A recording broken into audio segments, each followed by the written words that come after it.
इकराम साहब ताजियती निज़ाम के अंदर शहर से आए हुए सभी खलील भाई के साथी, हमारे अहले खाना से मोहब्बत करने वाले तमाम दोस्त अहबाब, मैं अल्लाह ताला से दुआ गो कि अल्लाह ताला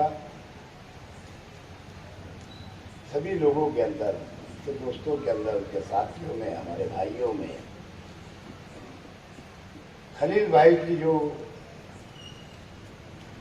आदतें थी, अल्लाह ताला उसके अंदर, हर लोग के अंदर, लोगों के अंदर अल्लाह ताला शामिल कर दे।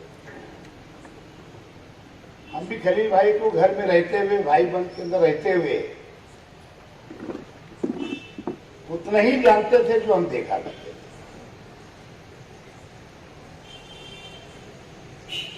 लेकिन अल्लाह की तरफ से जब कल हम लोगों ने भी देखा, जब उनका मुंबई के अंदर रूह कब्ज हो गई मेरे भतीजे और भाई और दूसरे भतीजों के हाथों में, आते समय उन्होंने मुझसे फोन का इत्तेफाकन मेरा वहां रुकना हो गया। जबकि एक दिन पहले खलील भाई से मेरी मुलाकात हॉस्पिटल में हुई, माशाअल्लाह एकदम खुश मिजाज और सेहत याब अल्लाह ने उनको दिखाया था मुझे।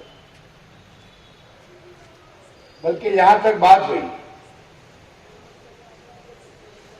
कि जुमा के दिन उनको हॉस्पिटल से डिस्चार्ज मिला था। मैंने उनसे कहा कि आप कम से कम शनिचर तक आप रुकिए, और मैं भी मेरी आंखों का इधर डॉक्टर को दिखाने के लिए जा रहा हूँ, शायद मेरा भी आंख का एक ऑपरेशन हो जाएगा, मैं साथ में चलूंगा। लेकिन अल्लाह को कुछ और मंजूर था, और क्योंकि सभी को एक इस दुनिया से जाना है। आज खलील भाई गए मेरे भाई, कल हम और आप लोग जाने वाले हैं। लेकिन जब बच्चों ने मुझे बताया, देखो अल्लाह की एक मसलियत थी कि मुझे पास 4-5 दिन बाकी थे, मुझे निकल जाना चाहिए, पीर का ऑपरेशन है मेरा। लेकिन मैं तबरेज वगैरह मेरे साथ में जो थे, मैं जाने दो, फोन भी 3 दिन यहाँ रहे लो, ऑपरेशन हो जाएगा फिर चले जाएंगे, क्या मालूम था। कल जब जुमा से फौरन बाद, जुमा के फौरन बाद बच्चों ने जब फोन किया कि बड़े अब्बा चाचा की तबीयत बहुत सीरियस हो गई है, मैं इत्तेफाक से उनके ही तरफ जा रहा था कि इनका फोन आया, बोले हम उनको हॉस्पिटल लेकर आ रहे हैं। मैं इत्तेफाक से फैशन पट बैठा, मैं वहीं से बेटी तरफ गुजर गया, ब्रिज पे चढ़ा और हॉस्पिटल चला गया।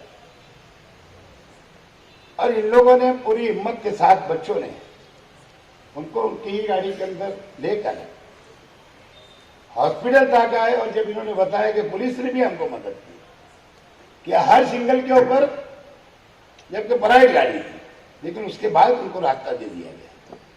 बहरहाल आने के बाद में समझ में आया, हॉस्पिटल डॉक्टरों ने कोशिश किया, डॉक्टर भी डिग्री होल्डर होता है, इंसान होता है, उन्होंने अपनी कोशिश की, लेकिन अल्लाह की मर्जी के आगे किसी की मर्जी नहीं चलती। अल्लाह ने उनका वक्त पूरा किया था और वो अल्लाह को प्यारे हो गए। उसके बाद में मेरे छोटे भाई और आसिफ भाई से बतलाया कि भाई ऐसा ऐसा हो गया, बच्चों को भी तसल्ली दिया। डॉक्टरों से मैंने पूछा कि क्या ऐसा हो गया, सच है? बोले हाँ सच है। तो मैं ठीक है, आप प्रोसीजर की तैयारी करिए, मैं बड़ा भाई हूं, मैं साइन करके लेके जा रहा हूं। अब मुझे भी उस वक्त तो जरा उलझन हो रही थी, ये बच्चों को भी संभालना। फिर मैं आसिफ भाई को फोन किया कि फौरन तुम एक काम करो, किसी को फोन करो। तो इन्होंने इत्तेफाक से फिर वहीं के जिम्मेदार इंसान, हमारे आमदार हाजी पटेल साहब को फोन किया। उनका फौरी तबरेज के मोबाइल पे फोन आया, तभी भतीजे के मोबाइल पे, और फिर उसके बाद कार्रवाई शुरू हो गई। और अल्लाह करम से वो खुद भी आए, मुझे भी तसल्ली दिया, पुलिस स्टेशन में भी फोन किया और काम आसान हो गया। बहरहाल जब मुझे जो मालूमात मिली थी लोगों के, जब फोन आना शुरू हुए, जाहिर सी बात थी, जब मैं दो लोग को बता दिया धीरे धीरे वो बातें दोस्तों अहबाब में, भाइयों में, अहले खाना में सबको मालूम होते चले कि शहर भर में वो गश्त कर गई। और उसके बाद जब मैं मालूमात देता हूं तो खलील दादा के घर से लेकर के रहमान के घर तक पूरे रास्ते को बोले सब लोग चाहने वालों की भीड़ लगी हुई है। मैंने जैसे बोला कि हमने भी उतना ही देखा था जो अहले खानदान ने जो देखा था, लेकिन कल उनके गुजर जाने के बाद जब उनकी बातें हमने भी सुना तो यकीन जानो हमको भी ये बातें मालूम नहीं थी। बहुत ताज्जुब हुआ और गम, जाने का तो गम रही, तो फितरती बात है इंसान की, लेकिन साथ साथ में खुशी भी हुई कि अल्लाह ताला सही मेरे भाई को नेक बनाया था और अल्लाह ताला ने उनसे ऐसे कई नेक काम कर लिए, उनके हाथों से ले लिए। जाते समय बहुत सारी मुझसे भी बात हुई, मेरे छोटे भाई से भी हुई, आसिफ भाई से भी हुई, भतीजे लोग से, भांजे से भी हुई, उनकी वक्त से पहले दोस्त बिरादर आए उससे भी हुई, लेकिन कहीं उनके चेहरे पे ऐसा सिकन नहीं थी, ना हमारे ख्याल में था, उनके खुद के ख्याल में था। लेकिन कुछ बातें इरफान अली ने इन्होंने सब बतलाया कि मौत है, भले ही मैंने 7 लाख की अगर नो स्प्रिंग डाला हूं, लेकिन मौत आ सकती है। और देखो जैसे उनको पहले से ही अल्लाह ताला दिमाग में डाल दिया था और समझ रहा था। बहरहाल मुझे भी बहुत सब्र हुआ